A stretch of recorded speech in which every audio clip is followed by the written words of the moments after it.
අපි බුදුහිමියන්ට මල් පූජා කරන්නේ ජීවිතයේ අනිත්‍යතාවය තේරුම් ගන්න. පිපෙන මල් පරවෙල යනවා වගේම අපේ ජීවිතත් කවදාහරි පරවෙල යනවා කියන උතුම් දහම සිහිපත් කරන්න. හැබැයි අපි භක්තියෙන් කරන මල් පූජාවෙන් පන්සල් මළුවලට ප්ලාස්ටික් මල්වට්ටි මිලියන ගණනක් එකතු වෙනවා කියලා අපි හිතුවද? ඒ ප්ලාස්ටික් වට්ටේ වසර 100 ගණනක් යනකල් විනාශ නොවී අපේ පරිසරය විනාශ කරනවා නේද? නමුත් අපිට පුළුවන් මේ පරිසර විනාශය නතර කරන්න.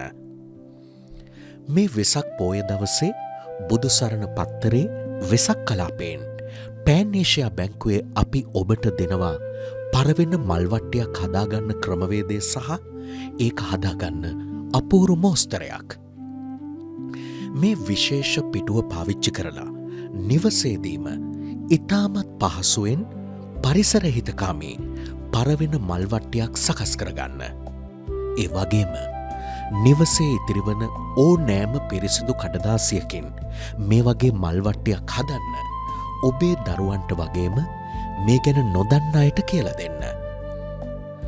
අපි පෝයට පන්සල් යනකොට දරු පැටව් ටික සුදු වතෙන් සැරසිලා දහම් පාසල් යනකොට ප්ලාස්ටික් වට්ටි වෙනුවට Tamanගේ මතින් හදපු මේ වගේ පරිසර හිතකාමී මල්වට්ටියක් අරගෙන යමු.